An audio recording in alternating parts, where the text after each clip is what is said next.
Good morning दोस्तों, राधे राधे, जय श्री कृष्ण।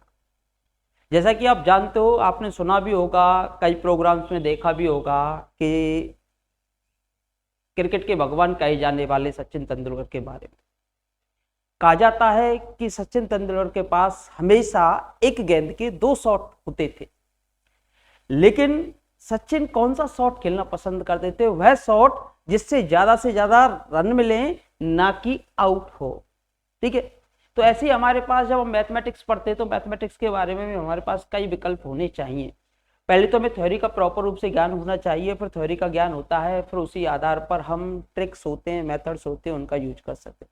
जैसे कि ये क्वेश्चन दिया हुआ है, इस टाइप का कोई भी क्वेश्चन आता है तो उसे हम एक नहीं, दो नहीं, तीन नहीं, अपितु चार प्रकार से हल कर सकते हैं। लेकिन कौन सा टाइप एग्जाम पेपर में लगाए? 2.5 घंटे का पेपर है, 2.5 घंटे के अंदर हम बैठे हुए हैं और हमें जल्दी करना है, तो कौन सा टाइप लगाए? वो डिपेंड करता है बच्चे के ऊपर। सारी कंडीशंस उसको सिखाई जाती हैं और सारी कंडीशन सिखाई जाने के बाद फिर आपको अप्लाई करना सिखाया जाता है। तो डिपेंड करेगा आपके परफॉर्मेंस पर। तो देखिए, जैसे कि ये वाला क्वेश्चन है, पहले मैं क्वेश्चन पे चर्चा करूंगा, फिर अपने बारे में जानकारी दूंगा। जैसे कि ये वाला क्वेश्चन है, अब इसका विशिष्ट समाकल पूछा है, particular integral. Find the particular integral of the given differential equation which is given as d² - 5d + 6y = e⁻x। ठीक है भाई, अब पर्टिकुलर इंटीग्रल जब भी निकालते हो तो इसकी LHS में वैल्यू रख दो। एक तो हम ऑप्शन का उपयोग कर सकते हैं, किससे सॉल्व कर सकते हो? y option, method number first. अब इसको हम 4 प्रकार से हल करके आपको दिखाएंगे। बाई ऑप्शन, पहला मेथड तो बाई ऑप्शन ही कर सकते हो। जैसे पहला ही ऑप्शन ले लो, EX रख दो, ये d² y है, यानी कि 2 बार y का अवकलन। जैसे कि y का मान ये ले लूं मैं, फर्स्ट ऑप्शन। अब इसका 2 बार y के सापेक्ष अवकलन करेंगे तो 1/2 का तो होगा नहीं, और e⁻x का e⁻x ही होता है, तो 2 बार अवकलन करेंगे तो यहाँ वैल्यू रखो, तो ये आएगा 1/2 e⁻x। इसका एक बार अवकलन होगा तो ये आएगा 5/2 e⁻x। ठीक है भाई, अब यहां से ये हमारे पास है 6y और y का मान आपने रखा है 1/2 e⁻x, तो ये आएगा 6/2 e⁻x।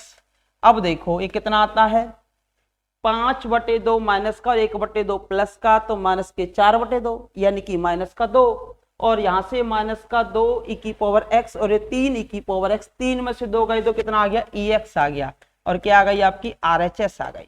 और RHS आ जाती है तो ये पहला ही हमारे पास आंसर हो जाएगा। तो मैंने क्या कहा, जब भी एग्जामिनर आपसे पर्टिकुलर इंटीग्रल निकलवाए, क्या निकलवाए? पर्टिकुलर इंटीग्रल यानी कि विशेष समाकल, तो LHS में वैल्यू रिप्लेस कर दो और आपके पास क्या आ जानी चाहिए? RHS आ जानी चाहिए। और RHS आ जाती है तो इस प्रकार आप ऑप्शन के द्वारा डिफरेंशियल इक्वेशन को सॉल्व कर सकते हो। ये था मेथड नंबर फर्स्ट। ठीक है भाई, अब देखिए ऑप्शन के द्वारा आपने इसे सॉल्व कर लिया। केस नंबर सेकंड की बात करता हूं मैं, दूसरे प्रकार से इसे कैसे सॉल्व किया जा सकता है। दूसरे प्रकार से मेथड यूज कर सकते हो आप सेकंड, मेथड आप यूज कर सकते हो। कौन सा? सेकंड। सेकंड मेथड में क्या होता है कि हमारे पास जैसे हम PI निकालते हैं और e⁻x में कोई भी मान दे रखा है 1/FD और e⁻AX, तो सीधा A रिप्लेस कर दीजिए D के स्थान पर, बशर्ते जबकि FA की वैल्यू जो है वो 0 के बराबर ना हो। मैंने क्या कहा, सेकंड मेथड में 1/FD e⁻AX हो तो सीधा A रिप्लेस कर दीजिए, बशर्ते FA की वैल्यू किसके बराबर ना हो? 0 के बराबर ना हो। तो सेकंड मेथड ये होता है। जैसे कि ये वाला क्वेश्चन दिया हुआ है, तो इसमें जब हम इसका PI निकालेंगे तो इसके फैक्टर होंगे, तो देखो इसके फैक्टर क्या होते हैं? 3 और 2, तो यानी कि D-2 और D-3। बट मेथड अगर आपको आता है तो इसमें भी कोई समस्या नहीं है, e⁻x। अब इसका जो गुणांक है वो कितना है? बोलिए 1 है। कितना है? 1 है। तो 1 रिप्लेस कर देंगे तो ये आएगा 1 - 2 और ये आएगा 1 - 3 e⁻x। तो ये माइनस का 2, ये माइनस का 1, तो प्लस का 2 हो गया और ये आ गया e⁻x। तो ये आ गया मेथड से। एक हमने बाई ऑप्शन किया, एक मेथड नंबर सेकंड यूज किया, 2 मेथड से हो गया यही क्वेश्चन। और भी मेथड, वो डिपेंड करता है आपके ऊपर। जैसे और हमेशा जब भी किसी भी क्लास के अंदर पढ़ते हो तो वो परफॉर्मेंस पे भी डिपेंड करता है बच्चे के पे, और साथ ही टीचर पे भी डिपेंड करता है कि किस टीचर से आप पढ़ रहे हो और किस टाइप का आप पढ़ रहे हो। हमेशा मेरा तो उद्देश्य यही रहता है कि बच्चे को मैक्सिमम से मैक्सिमम ऐसी चीजें सिखाऊं कि जिससे इससे ना तो इससे कर सके, इससे ना तो इससे कर सके। लेकिन बच्चे को भी वही विकल्प चुनना होता है कि आना सब कुछ चाहिए, हर प्रकार से आना चाहिए, और बच्चे को वही विकल्प हमेशा चुनना चाहिए जिससे क्वेश्चन जल्दी से हो सकता है। जैसे ऑप्शन से जल्दी हो गया, ये भी जल्दी था, केवल एक रिप्लेस करना था इस पूरे समीकरण में। क्या रिप्लेस करना था? एक रख के देख लेते, नीचे डिवाइड कर देते। यही तो किया है मैंने, एक रिप्लेस किया है और नीचे डिवाइड कर दिया तो 1/2 e की पावर x आ गया। तो डायरेक्ट एक रिप्लेस करके भी इसे सॉल्व कर सकते थे। तो दो तरीके हो गए। अब देखो इस पे सेकंड ग्रेड फर्स्ट ग्रेड में क्वेश्चन आता है, कॉलेज लेक्चरर में भी क्वेश्चन आता है। दो तरीके होने के बाद तरीका नंबर सेकंड हो चुका है। अब तरीका नंबर थर्ड, मेथड नंबर कौन सा?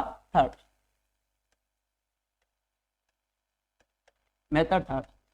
अब देखो मेथड थर्ड में क्या होता है कि भाई देखो, अगर हमारे पास कोई भी रैखिक फैक्टर दे रखा है d माइनस अल्फा, और ये सेकंड ग्रेड में पूछा भी गया था, और ये qx है, तो हम क्या करते हैं कि हम माइनस है तो बाहर तो आएगा आपका प्लस का, और अंदर आपका आता है किसका बोलिए? माइनस का, और फिर आता है आपके पास qx और dx, qx और dx।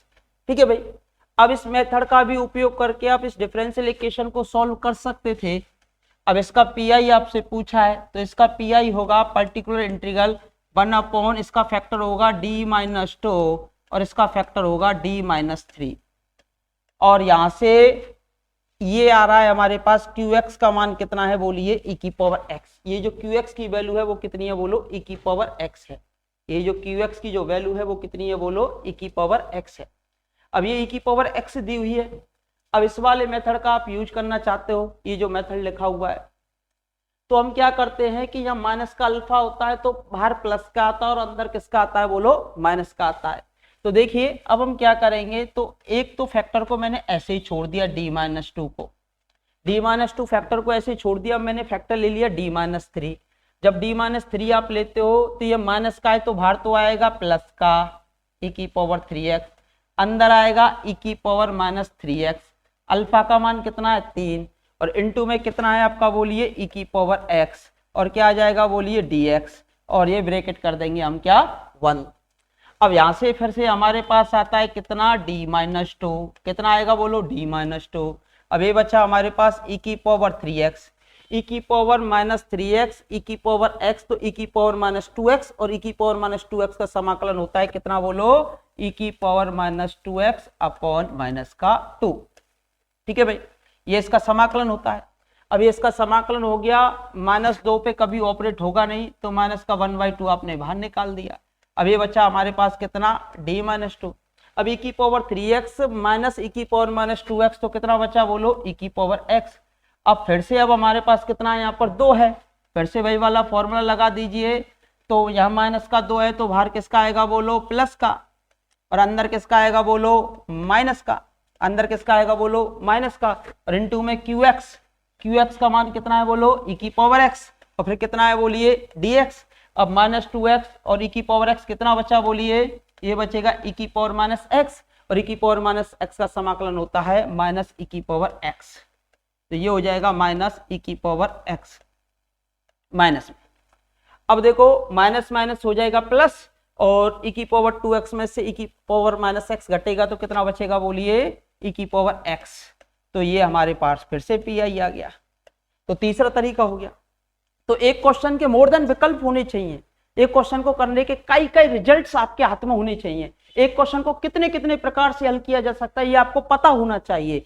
इसके लिए मोर प्रैक्टिस, इसके लिए एक अच्छे टीचर का चुनाव, इसके लिए क्योंकि इस साल की अगर मैं बात करूं तो इस साल आपके पास गोल्डन अपॉर्चुनिटी है जॉब लेने की, क्योंकि उसके बाद फिर 4 साल तक वैकेंसी की कोई उम्मीद मत रखना, क्योंकि अभी जो कंटिन्यूस लगातार वैकेंसी आई है तो पूरे भारत में राजस्थान ने रिकॉर्ड कायम किया है कि राजस्थान में सबसे ज्यादा वैकेंसी निकली है। अभी भी 1 लाख वैकेंसीज की घोषणा हुई है, तो यहाँ से आपको सीधा बेनिफिट मिल सकता है।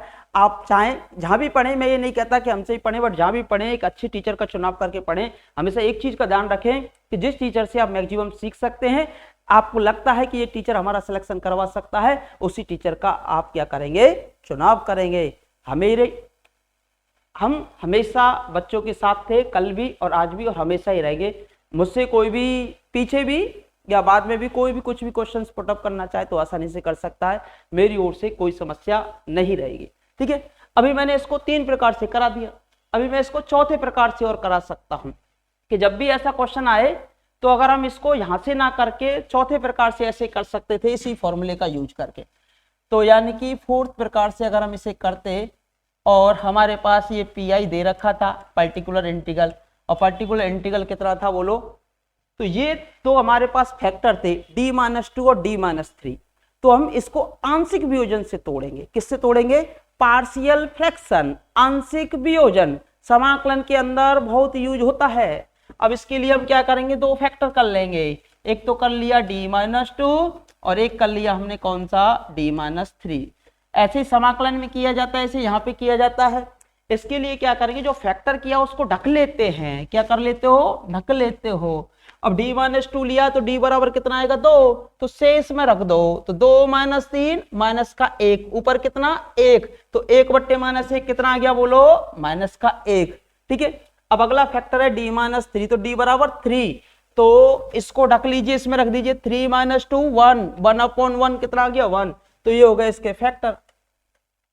और ये जो ऑपरेट हो रहा है वो किसके ऊपर ऑपरेट हो रहा है बोलो, ये ऑपरेट हो रहा है e⁻x पर। किस पे ऑपरेट हो रहा है, e⁻x पर। ये e⁻x पर हो रहा है तो d माइनस अल्फा का लगा दो, दोनों पे अलग अलग लगेगा, तो ये माइनस तो है ही है, ये माइनस का 2 है तो बाहर आएगा प्लस का 2x, अंदर आएगा माइनस का 2x, और qx का मान कितना है बोलो ex, और यहां से कितना है बोलो dx।